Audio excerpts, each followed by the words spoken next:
Disney's 100-year anniversary should have been a victory lap.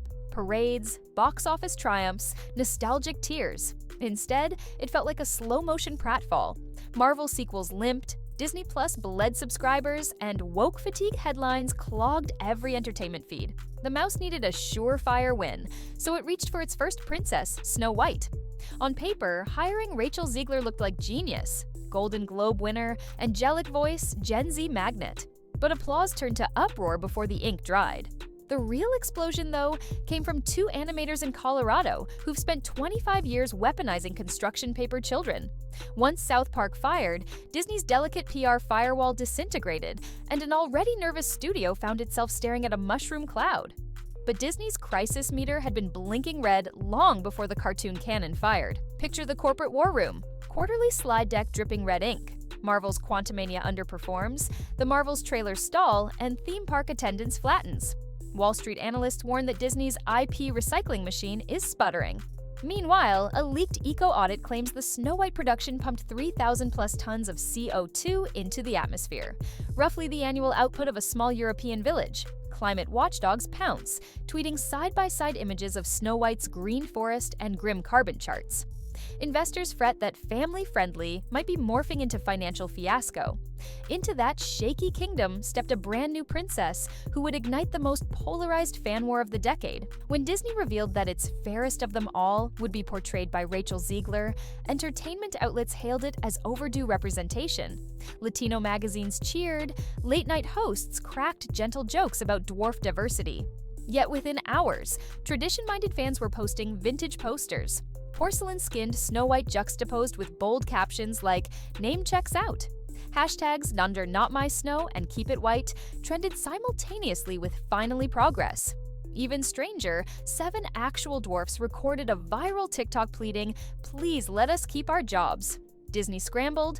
Early drafts had replaced the dwarfs with a ragtag crew of CGI forest friends, but backlash forced a rethink. Still, casting alone wasn't the accelerant. The spark came from an open microphone and an actress who spoke her mind. Press junkets began smoothly, until Rachel went off script. In one sit-down, she laughed, "The prince? Kinda stalkery."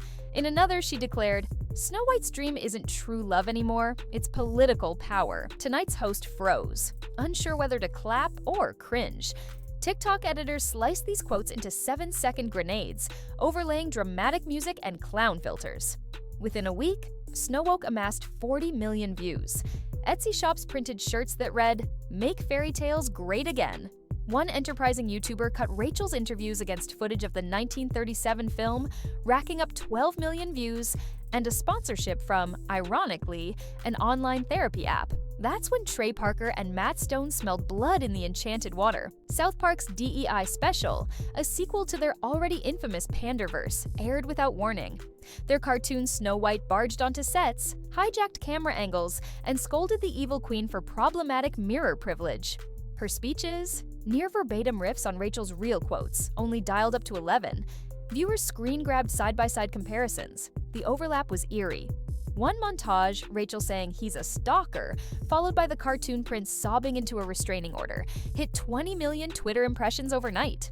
For fans exhausted by corporate virtue signaling, South Park felt like a digital middle finger they'd been dying to raise. Inside Disney, panic mode leveled up from orange to neon crimson. Bob Iger, fresh back in the CEO chair, reportedly convened 6 a.m. crisis calls. Publicists drafted a values statement, then trashed it fearing Streisand effect blowback. Final strategy: absolute radio silence. Rachel's next day Good Morning America slot? Postponed. Her magazine cover shoot? Scheduling conflict. Even a rumored Saturday Night Live cameo vanished. Insiders whisper that PR reps confiscated phones on set to prevent rogue tweets. Meanwhile, Disney's legal team pored over South Park's parody, debating whether trademark infringement claims would backfire harder than a sorcerer Mickey Rocket. But gagging your lead actress has side effects, especially when contracts promise her the spotlight. Rachel's agents weren't thrilled. Buried in her agreement were guarantees of red carpet visibility and talk show circuits, essential currency for a rising star. With every appearance axed, whispers of breach of contract floated through trade papers. TMZ reported that Rachel's camp consulted litigators. Variety hinted at amicable renegotiations. Studio speak for "please don't sue us." At the same time, early test screenings tanked. Kids found the new creatures creepy, parents missed the original songs, and one exec allegedly muttered, "We're Frankensteining a corpse." Reshoots were ordered, pushing the release from March 2024 to March 2025, an eternity in blockbuster terms, and a nightmare for merchandising calendars already printed in Chinese factories. As the budget ballooned, another blow landed, this time from eco-warriors and number crunchers. An independent sustainability watchdog dropped a 40-page report claiming Snow White's production footprint eclipsed that of Heathrow's Terminal 5 for an entire week. Headlines screamed, "Green fairy tale, dirty footprint." Activists protested outside Burbank gates wearing dwarf hats and gas masks. Simultaneously, a leaked finance memo projected the film could bleed $115 million even with a decent opening weekend, thanks to marketing overruns and reshoot costs. In response, Disney quietly iced a planned live-action Tangled, hoping to stem the cash leak. Wall Street downgraded Disney stock, citing content fatigue and brand dilution.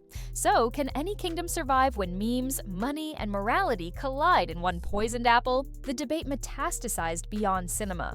Conservative pundits labeled Rachel the poster child for corporate lecturing. Progressive commentators argued she was scapegoated for daring to modernize a patriarchal relic. Reddit threads ran 5,000 comments deep dissecting whether Snow White's true lesson is humility or compliance. Meanwhile, South Park fans prayed for a Bob Iger cameo, complete with singing mirror, while Disney loyalists begged everyone to wait for the trailer at least. Even politicians sniffed opportunity. A Florida congressman tweeted that Disney's lost the plot literally. And Trey Parker hinted at a future special titled The Remake, sending Twitter into meltdown. Behind closed doors, studio brass now treat every upcoming live-action project like a ticking briefcase. Scripts for Hercules and The Hunchback of Notre Dame are undergoing sensitivity triage, with teams cross-checking dialogue against potential meme ammunition. Casting directors whisper about a new, unofficial rule: no interviews until principal photography wraps, a preemptive muzzle to avoid another Zegler situation. Merchandising partners are jittery too. One toy maker reportedly paused prototype dwarfs after retailers asked, "Will these be canceled next week?" Even rival studios are spooked, delaying their own fairy tale reboots to watch Disney's fallout. In Hollywood, one poisoned apple can spoil the whole enchanted orchard, and that orchard is looking browner by the day. Here's the twist. Every time South Park skewers a target, Google Trends spikes, stock prices wobble, and late-night monologues recalibrate. Media analysts even coined a term, the Parker Stone effect, to measure the 72-hour buzz bump that follows a South Park takedown. With whispers of another Snow White segment already swirling, Disney strategists now monitor Comedy Central schedules the way meteorologists track hurricanes, color-coded hour by hour, praying the storm veers off course. Yet some insiders admit a perverse upside. Controversy keeps the brand in headlines, and any click can morph into a ticket sale. In the age of algorithmic outrage, ridicule may be poison, but it's also publicity, and the clock is ticking toward the next satirical strike. Snow White 2025 now resembles a cursed heirloom, valuable, iconic, but humming with bad juju. Even if Gal Gadot delivers the villain performance of the decade, can audiences unsee the memes? Can families detach the movie from the Carbon Report, the lawsuits, the cartoon roast?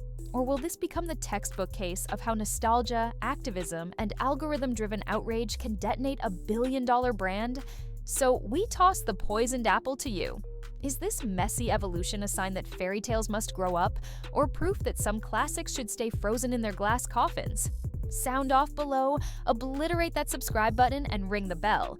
Because if South Park reloads, you'll want front row seats when Hollywood's next sacred cow gets flambéed.